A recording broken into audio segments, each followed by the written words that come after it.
प्यारे बच्चों, आप सभी का इस भौतिक विज्ञान की कक्षा में स्वागत है। मैं प्रीति सिंह, प्रवक्ता राजकीय कन्या इंटर कॉलेज इंदुपुर देवरिया। बच्चों, आज हम कक्षा 11 विषय भौतिक विज्ञान अध्याय 11 द्रव्य के तापीय गुण भाग 1 का अध्ययन करेंगे। बच्चों, आप द्रव्य, ताप और ऊष्मा से परिचित हैं। पिछली कक्षाओं में आपने इसका अध्ययन भी किया है। अगर कोई वस्तु ठंडी है या गर्म है, इसको जानने के लिए हम स्पर्श करके या छू करके उसका अनुभव कर सकते हैं। अनुभव द्वारा ज्ञात है कि गर्म जल से भरी हुई केतली बर्फ से भरे हुए बाक्स से ज़्यादा तप्त होती है, या दूसरे शब्दों में हम कहते हैं कि गर्म जल से भरी हुई जो केतली है उसका ताप बर्फ से भरे हुए बॉक्स से अधिक होता है। वास्तव में ताप जो होता है वो ऊष्मा की माप होती है। आज हम इस द्रव्य के तापीय गुण अध्याय में द्रव्य, जैसा कि आपको पता है, सामान्यतः 3 अवस्थाएं होती हैं द्रव्य की, ठोस, द्रव और गैस। तो हम आज इस द्रव्य के तापीय गुण का अध्ययन करेंगे। इस अध्याय में हम देखेंगे कि ऊष्मा क्या है और ऊष्मा की माप कैसे होती है, तापीय प्रसार क्या है और एक वस्तु से दूसरे वस्तु में ऊष्मा का जो प्रवाह होता है किन किन विधियों द्वारा होता है, किन प्रक्रियाओं द्वारा होता है, इनका हम अध्ययन करेंगे। तो बच्चों, सबसे पहले हम देख लेते हैं कि इस अध्याय के हमारे जो शिक्षण बिंदु क्या क्या है। सुविधा की दृष्टि से हमने इनको 3 भागों में बांटा है। पहले भाग में हम ताप तथा ऊष्मा, ताप मापन, आदर्श गैस समीकरण तथा परम ताप का अध्ययन करेंगे। तापीय प्रसार को समझेंगे, जल के असंगत प्रसार को भी देखेंगे, समझेंगे। दूसरे भाग में हम विशिष्ट ऊष्मा, ऊष्मामिति, अवस्था परिवर्तन, गुप्त ऊष्मा, ऊष्मा स्थानांतरण का अध्ययन करेंगे। और तीसरे भाग में ऊष्मा चालकता, कृष्णिका विकिरण, ग्रीन हाउस प्रभाव और न्यूटन के शीतलन नियम का अध्ययन करेंगे। तो बच्चों, चलिए आज हम ये कुछ दैनिक जीवन से संबंधित उदाहरण घटनाओं को लेते हुए आज हम द्रव्य के तापीय गुण के भाग 1 का अध्ययन करते हैं। बच्चों, आपने अनुभव किया होगा या अक्सर देखते हैं कि एक ही टेबल पे यदि गर्म चाय की प्याली है और एक ठंडा ग्लास है जिसमें बर्फ पड़ा है, चिल्ड वाटर है, रखा हुआ है, तो थोड़ी देर में क्या होता है कि जो गर्म चाय की प्याली है वो ठंडी होती है और जो ठंडा पानी था वो गर्म होता है। कभी सोचा है ऐसा क्यों होता है? आपने देखा होगा कि बिजली के तार जाड़ों में बहुत ही टाइट होते हैं, जबकि गर्मियों में क्या होता है, इस प्रकार वो ढीले हो जाते हैं, लूज हो जाते हैं। आपने अक्सर देखा होगा कि जो रेलवे ट्रैक्स होती हैं, रेलवे लाइन होती है, ये जो ट्रैक्स होते हैं, इनके बीच में गैप होता है। कभी सोचा है क्यों होता है ये गैप? और लोहार जो होता है, जब घोड़ा गाड़ी के पहिए पे, जो नेमी पे जो ये लोहे का जो रिंग चढ़ाना होता है, उसको गर्म करता है। क्यों करता है? बच्चों, इन सभी घटनाओं का उत्तर अगर आप ये व्याख्यान देखेंगे तो आप खुद समझ सकेंगे कि इस लेक्चर में आपको ये पता चल जाएगा कि इन सभी घटनाओं के पीछे क्या कारण है। तो सबसे पहले हम थोड़ा सा ताप और ऊष्मा का एक संक्षिप्त विवरण देते हैं, क्योंकि आप ये पिछली कक्षाओं में पढ़ चुके हैं। ताप क्या होता है? किसी वस्तु का ताप वह भौतिक राशि है जो संपर्क में रखी 2 वस्तुओं में ऊष्मा प्रवाह की दिशा को निर्धारित करता है। ताप का एसआई मात्रक केल्विन होता है। दूसरे शब्दों में हम कह सकते हैं कि किसी वस्तु का ताप वह भौतिक राशि है जो हमें ये बताती है कि ये वस्तु कितनी ठंडी है या कितनी गर्म है।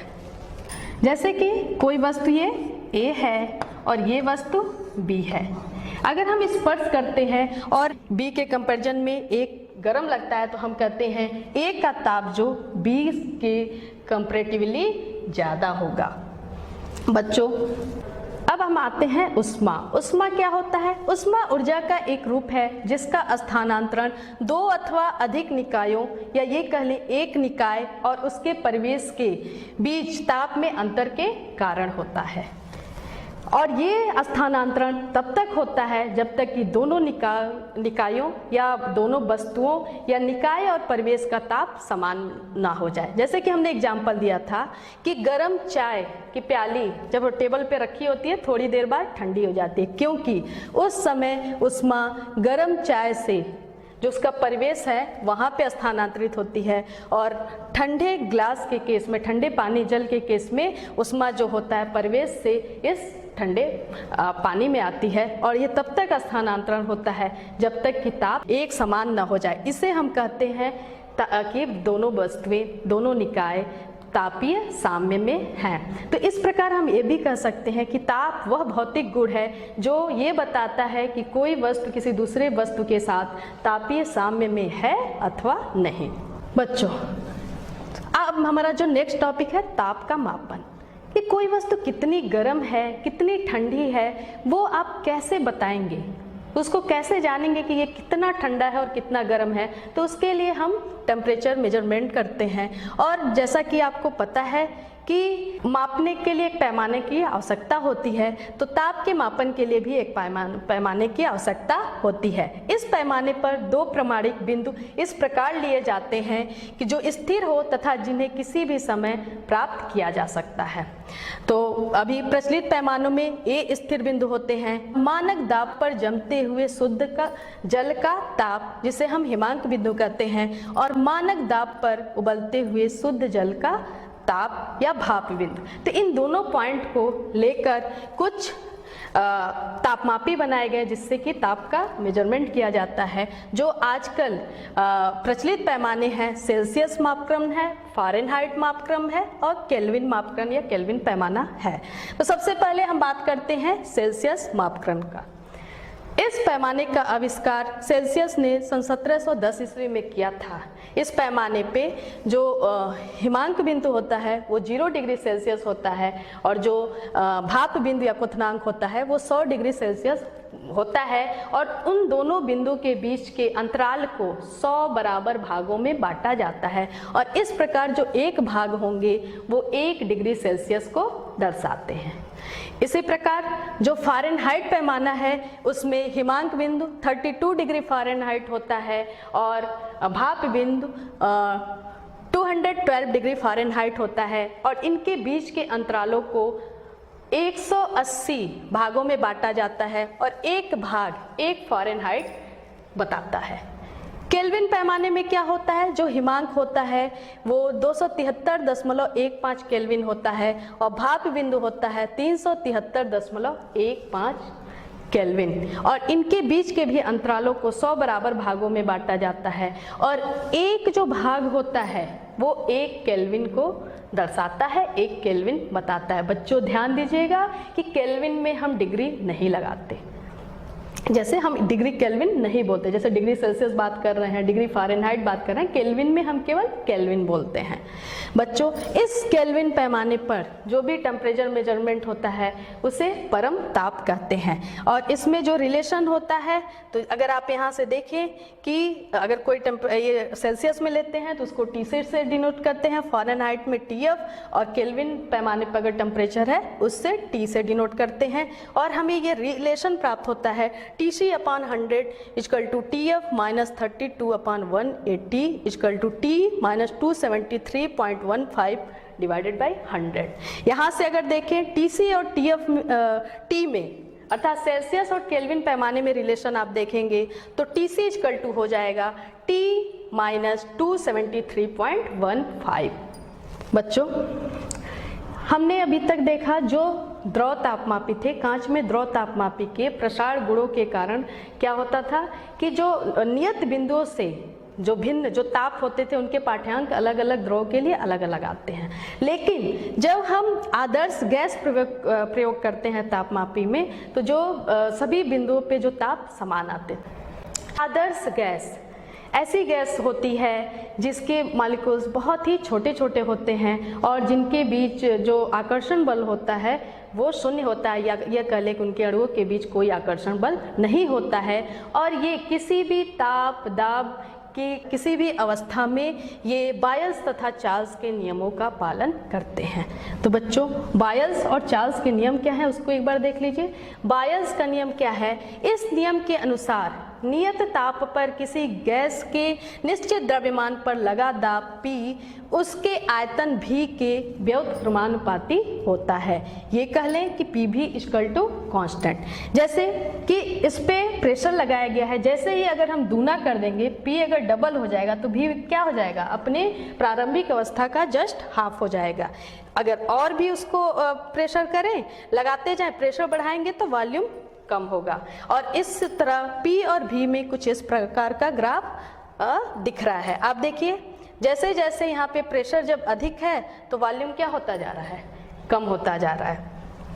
बच्चों, चार्ल्स का नियम क्या होता है? इस नियम के अनुसार नियत दाब पर किसी गैस के एक निश्चित द्रव्यमान का आयतन भी उसके परम ताप T के अनुक्रमानुपाती होता है, B directly proportional to T। और जब वॉल्यूम और टेम्परेचर में ग्राफ खींचा जाता है तो कुछ इस प्रकार होता है। जैसे जैसे हम टेम्परेचर बढ़ाते जाते हैं, जैसे कि इस कंटेनर में कोई लिक्विड है, जैसे जैसे हम टेम्परेचर बढ़ाते जाते हैं तो वॉल्यूम क्या होगा, बढ़ता जाएगा, अर्थात जो V है वो T के अनुक्रमानुपाती होता है। हमने एक ऐसे तापमापी की कल्पना कर रहे हैं जिसमें आदर्श गैस हो, तो उस समय क्या कंडीशन होना चाहिए। तो जब हमने बायल्स लॉ देखा, बायल्स लॉ के अकॉर्डिंग PV = जो होता है नियतांक, और V/T क्या होता है, चार्ल्स लॉ के अकॉर्डिंग ये नियतांक होता है। चूंकि कम घनत्व पर गैसें बायल तथा चार्ल्स के नियमों का पालन करती हैं तो उन्हें एकल संबंध में समायोजित किया जा सकता है। इन दोनों को एक इक्वेशन में लिख सकते हैं और वो हो जाएगा PV/T = नियतांक। अब ये इसका और अधिक व्यापक रूप में लिख सकते और उसे हम आदर्श गैस समीकरण करते हैं और वो हो जाता है PV = μRT, जहाँ पे म्यू है गैस के प्रतिदर्श में मोल की संख्या होती है और R होता है सार्वत्रिक गैस नियतांक, जिसकी वैल्यू 8.31 जूल प्रति मोल प्रति केल्विन होता है। बच्चों, अब यहाँ से देखिए PV क्या है, अगर म्यू और कांस्टेंट है ये, तो PV आपका हो जाएगा डायरेक्टली प्रोपोर्शनल टू T।